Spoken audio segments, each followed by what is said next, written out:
अनुग्रहित सुंदर सुबह में यीशु मसीह के महान और प्रतापी नाम में मेरे प्रिय श्रोताओं को मेरा स्नेह वंदन। अय्यूब की पुस्तक 31वें अध्याय के 35वें वाक्य में लिखा है, भला होता कि मेरा कोई सुनने वाला होता, सर्वशक्तिमान अभी मेरा न्याय चुकाए। देखो मेरा दस्तखत यही है। भला होता कि जो शिकायतनामा मेरे मुद्दे ने लिखा है वह मेरे पास होता। पढ़े हुए वचन के आधार पर सर्वशक्तिमान का उत्तर विषय पर मनन करने के लिए आओ हम परमेश्वर में समर्पित हो जाएं। अय्यूब नाम के प्रभु के भक्त के जीवन में अति कठिन मानसिक क्लेशों के बीच उसकी परेशानी दर्द सुनने वाला होता तो अच्छा होता कहकर वह आगे बोलता है, देखो मेरा दस्तखत यही है। भला होता कि जो शिकायतनामा मेरे मुद्दई ने लिखा है वह मेरे पास होता। उसकी कठिनाई दुख देखने वाला कोई नहीं है, ऐसा नहीं है, लेकिन ये सब देखने के लिए सर्वशक्तिमान है और उसका उत्तर अब नहीं तो बाद में निश्चित रूप से प्रकट होगा। उस विश्वास के साथ है अय्यूब के ये वचन। अय्यूब अच्छे से जानता है कि उसका दुख की कहानी बहुत है बोलने के लिए, पर वह जानता है कि परमेश्वर की जानकारी के साथ ही उसे ये दुख प्राप्त हुए हैं। इसीलिए इस अध्याय के आरंभ भाग में जो गलती अय्यूब ने नहीं की वो सब प्रभु की संगति में प्रकट करता है। 1 से 10 तक के वाक्यों में अनेकों बात वो बताता है और 11वें वाक्य से उसके द्वारा किए गए अच्छे कामों का वर्णन वो करता है। 15वें वाक्य का सारांश उसके दासी और दासों को निम्न दृष्टि से नहीं देखता, पर 15वें वाक्य में वो कहता है, जिसने मुझे गर्भ में बनाया क्या वह उसका भी बनाने वाला नहीं है? क्या एक ही ने हम दोनों की सूरत गर्भ में ना रची थी?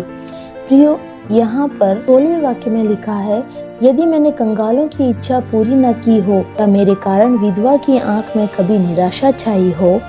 17वां वाक्य, या मैंने अपना टुकड़ा अकेला खाया हो और उसमें से अनाथ न खाने पाए हों, परंतु वह मेरे लड़कपन ही से मेरे साथ इस प्रकार पला जिस प्रकार पिता के साथ, और मैं जन्म से ही विधवा को पालता आया हूँ।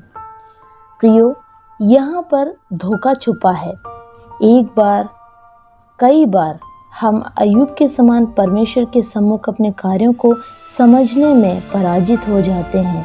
अय्यूब सर्वशक्तिमान के सामने अपना जीवन बिना किसी कावट के अच्छे कार्यों का वर्णन करता है। पाप किए बिना बच के निकलने वाला अपने जीवन में किए इज्जत के कार्यों का वर्णन करता है, लेकिन हम यथार्थ को छुपाकर परमेश्वर के सम्मुख आकर स्वयं को सही साबित करने में लग जाते हैं। यहाँ गलत न समझें, अय्यूब खुद का न्याय नहीं कर रहा। वो जो पीड़ाओं का अनुभव कर रहा था उसमें भी वो कैसा था उसे बहुत ही कौशल के साथ परमेश्वर के सम्मुख प्रकट किया। मुझे सुनने वाले प्रियो, एक एक पल में हम परमेश्वर की परिपूर्णता की ओर चलें। जीवन की रुकावटों के सामने टूटकर बिखरने वाले मिट्टी के बर्तन के समान न बने। हमारे जीवन के कार्यों को परखने वाले परमेश्वर के सम्मुख हमें खुद को समर्पित कर स्वयं का न्याय करने वाले न बनकर जैसी अवस्था है उसे उसी रीति से माने और समर्पित करें। जीवन की बुलाहट को जानने वाला और सुनने वाला एक परमेश्वर है। सुनता मात्र ही नहीं, उसका यही समय होने पर उत्तर के साथ प्रकट होगा। इस आशा के साथ आगे बढ़े, जैसा भक्त गीत गाता है उसी तरह हम भी गाने पाएं। कष्टों में बिखर न जाना, आंसुओं में थक न जाना। हाँ, वो परमेश्वर हमेशा हमारा परमेश्वर है।